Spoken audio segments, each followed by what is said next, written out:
In the small town of Willow Creek, where kids still rode bikes until the streetlights came on and neighbors borrowed sugar without texting first, two best friends grew up side by side, Lily Thompson and Peter Miller.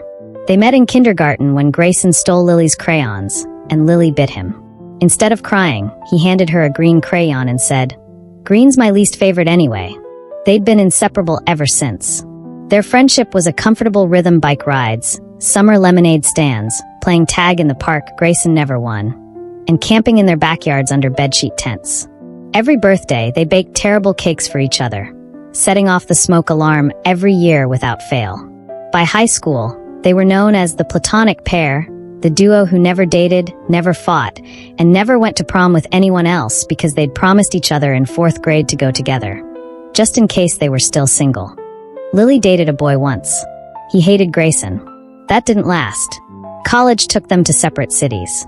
Grayson studied mechanical engineering and somehow kept his cactus alive. Lily studied literature and somehow set her microwave on fire twice. But every Sunday at 7 p.m. sharp, they video called, laughed about their chaos, and watched old cartoons together online. The change came slowly. Neither of them noticed at first. Grayson found himself staring too long at Lily's laugh during a call. Lily started feeling oddly jealous of the new girl Grayson was tutoring. Their Sunday calls stretched longer, filled with silences that felt full instead of awkward. One night during winter break, back in Willow Creek, they went sledding like old times. Lily tackled Grayson at the bottom of the hill, and they landed in a heap. Snow in their hair. Breathless. He looked at her. She looked at him. The world was quiet. And then Lily said, "You've got snow in your nose. You look like a frozen walrus." Grayson snorted. "Well, this walrus thinks you're kind of beautiful." Lily blinked. "That's weird. I was just thinking you're kind of less annoying than usual." It wasn't a grand confession. There were no violins. But it was real. And beautiful. And hilarious. Just like them. From that moment, things shifted. They still argued over board games, Grayson cheated. Still built terrible birthday cakes, now with better fire alarms. But now there were kisses between bites of burnt chocolate sponge and late-night hand-holding under their old backyard tree. That winter break turned into a memory neither of them could stop replaying. When they returned to their colleges, things were different. Not awkward, just charged. Suddenly, Lily took a little longer to fix her hair before their video calls. Grayson made sure he wasn't wearing his old Taco Destruction Force t-shirt anymore. Their Sunday night rituals became flirty, teetering on that edge of, we're still best friends, and what are we now? Then came spring break. They both returned to Willow Creek and found themselves right back in the swing of things: bike rides down Maple Lane, milkshakes from Gordo's Diner, and nights spent lying on the hood of Grayson's car, stargazing and talking about how ridiculous grown-up life was. One night, they ended up at their old treehouse in Lily's backyard. It was creaky, patched up with duct tape and memories, but it still stood tall like it had been waiting for them. Inside, Grayson found the old box they'd buried in 3rd grade. Their forever best friend's treasure chest.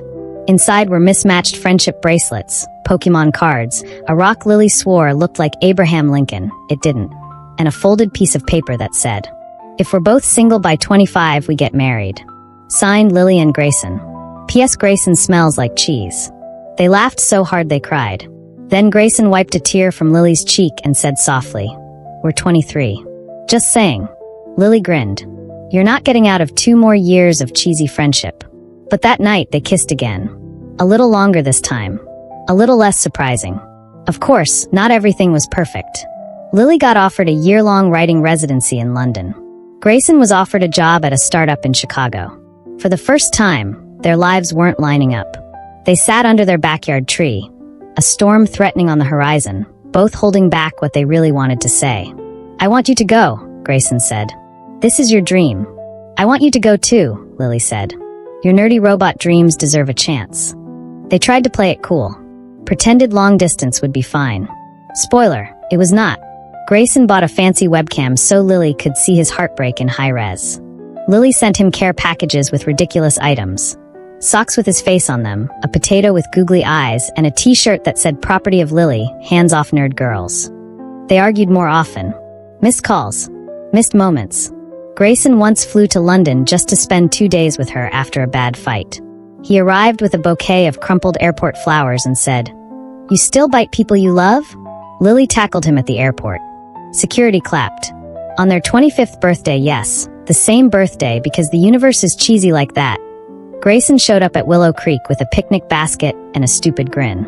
Lily was already there, waiting, under the tree, holding a new piece of paper that read, "I was never really waiting for 25. I was waiting for you." They both signed it. No cheesy remarks this time. Just a kiss, a hug, and a feeling that they'd finally come full circle. Now married, and known as the Miller Thompsons. They live in a little house near Willow Creek's park. They still play tag. Grayson still never wins. Every Sunday, they watch old cartoons together, now on the same couch. With the cactus Grayson kept alive and the microwave Lily nearly destroyed as kitchen decorations. And every birthday, they bake terrible cakes, just to hear the fire alarms sing. Lily and Grayson's wedding wasn't a grand event. It was held under their childhood tree with white fairy lights, paper cranes, and Grayson's cousin as the very reluctant officiant, who began with, "I can't believe I'm legally binding two people who once got grounded for smearing jelly beans on my dog." Lily wore a dress she found at a thrift store. Grayson wore his favorite sneakers. Their vows were handwritten, emotional, and hilarious. Grayson, "I promise to let you win at Scrabble, occasionally." Lily, "I promise not to set the kitchen on fire unless it's your birthday cake." Together, "We promise to stay weird, stay real, and never stop playing tag." Their marriage was far from picture perfect. Grayson left socks everywhere, even once in the fridge. Lily had a habit of narrating their lives like a nature documentary. And here, we observe the rare male in his natural habitat, surrounded by snack wrappers and existential dread. But they laughed through every quirk, every miscommunication. They tried cooking classes together. Grayson got banned from one for emergency microwaving. Lily proudly declared it a badge of honor. They adopted a grumpy one-eyed cat named Muffin, who ignored commands, knocked over photo frames, and once fell asleep inside Grayson's toolbox. Lily swore Muffin was her spirit animal. They hosted game nights, burnt toast regularly, and stayed up late eating cereal in bed, talking about their wildest dreams. Lily wanted to publish her first novel. Grayson wanted to build a robot that could find the remote control. After 2 years of marriage, life got too busy. Grayson's startup got acquired. He began working late. Lily had her first novel accepted by a publisher and was buried in rewrites. They barely saw each other. No more Sunday cartoons. No more cereal talks. Even tag was forgotten. One night, Lily came home to find Grayson asleep on the couch, laptop glowing, untouched dinner on the table. She sat next to him, gently touched his arm, and whispered, "We're drifting, aren't we?" Grayson opened his eyes. "Yeah, but I don't want to." So they did something unusual. They hit pause. Took 2 weeks off. Turned off their phones. Stayed home. No work. No deadlines. They recreated their childhood games: backyard hide and seek, hopscotch on the driveway, water balloon fights that left the neighbor's mailbox mysteriously soaked. They baked the worst cake yet. The fire alarm cried. They danced in the kitchen anyway. They visited their elementary school, where Grayson dared Lily to bite him again, for old time's sake. She declined barely. On the last day of their pause, they climbed into their old treehouse. The wood creaked more than ever, but it held. Grayson turned to Lily. "I think we forgot how good we are at being us." She nodded. "Let's never forget again." 1 year later, everything changed again with the arrival of Juniper Rose Miller Thompson, a tiny, red-faced tornado with lungs like a megaphone and a fierce hatred for sleep. Lily sang lullabies that somehow always turned into Backstreet Boys songs. Grayson built a mobile that rotated too fast and once smacked him in the face. They were exhausted, overwhelmed, covered in baby spit and joy. One night, after finally putting Juniper to sleep, they collapsed on the couch. Grayson looked at Lily and smiled. "This is harder than Scrabble," Lily whispered, "but way more worth it." He took her hand. "Tag, you're it." 3 years had passed since Juniper Rose came thundering into their lives, and by now, the Miller Thompson household had fully transformed into a battlefield of toys, sticky counters, and dramatic toddler monologues. Juniper had inherited her mother's sass, her father's ability to fall asleep anywhere, and both parents' competitive streak. At 3 years old, she proudly declared that she could beat Daddy at tag, even with one sock and a banana in my hand. She wasn't wrong. One spring morning, under their old backyard tree, Lily tied Juniper's shoelaces and smiled. "You know, this is where Daddy and I used to play tag." Juniper blinked up with her chubby cheeks and chocolate-stained mouth. You were kids. Yep, Lily grinned. And I always won. Because you're a cheater. Grayson emerged from the kitchen holding juice boxes. Hey now, I was a gentleman. I let her win. Lily rolled her eyes. You tripped over a worm once. It was menacing. They broke into laughter, Juniper clapping even though she had no idea what was going on. Then Grayson knelt, tapped his daughter on the shoulder, and whispered, Tag, you're it. Juniper shrieked with joy and took off like a cannonball through the yard. But life wasn't always a fairy tale. That fall, Grayson's father passed away unexpectedly. He was the quiet, joke-telling, grilled cheese-burning kind of dad who'd once taught them how to fix a tire and accidentally glued his hand to the wrench. Grayson didn't cry at the funeral. Not then. But 3 nights later, Lily found him in the garage, sitting alone, holding a half-finished birdhouse they'd never gotten around to building together. She said nothing, just sat beside him, her head on his shoulder. He whispered, he never got to meet Juniper properly. I thought there was time. Lily placed the birdhouse in his hands. Then let's finish it.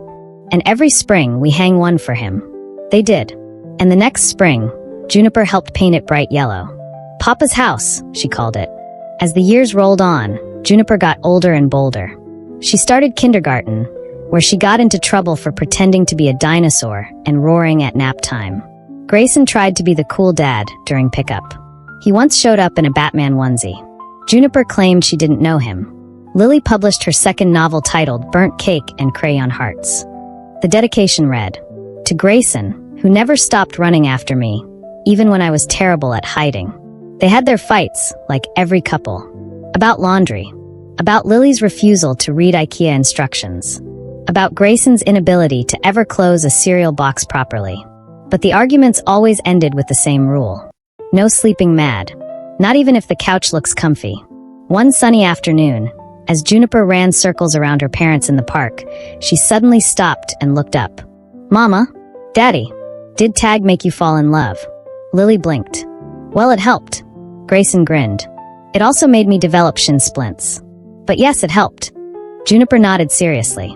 I'm gonna tag someone and marry them. Lily burst into laughter. Let's give it a few years, sweetie. And then Juniper tagged her mom and bolted. You're IT, Mama. Lily chased her, laughing wildly. Grayson stood back, hand on his heart, watching his 2 favorite girls run beneath the same old tree where it had all started. The wind danced through the leaves like a quiet cheer. As the sun began to dip, Lily ran back, breathless and smiling, collapsing next to Grayson on the grass. She's faster than you were. Grayson chuckled. She's younger. I had emotional baggage and terrible sneakers. They watched Juniper try to climb the tree, and Grayson whispered, I hope she finds her own forever game someday. Lily leaned in. She will. And when she does, we'll tell her about a green crayon, a bite mark, and a love that never stopped running. Time passed the way it always does, quietly and too fast. One moment, Juniper was chasing butterflies in the backyard. The next, she was asking for her own phone and slamming doors like it was a sport. By 13, Juniper had developed a talent for sarcasm, oversized hoodies, and accidentally deleting her homework. Lily often joked that the eye roll was hereditary, passed down from her great-great-grandmother, who once disapproved of buttons. Grayson, now slightly grayer and clinging to his youthful optimism with duct tape and dad jokes, became the designated homework helper. It was chaos. Math turned into debates. Science projects turned into glitter explosions. Once, Juniper's volcano model actually erupted in the hallway and scared the cat so badly that Muffin moved into the laundry basket for 3 days. Despite the usual teenage storms, the house never stopped echoing with laughter. Sunday cereal nights became sacred. Even when Juniper pretended to be too cool, she always ended up on the couch with her parents, trading bad puns and better hugs. One autumn afternoon, Juniper came home different. Quiet.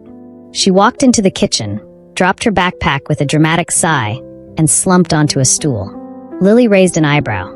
Well, that's either a bad grade or the apocalypse. Juniper muttered, worse.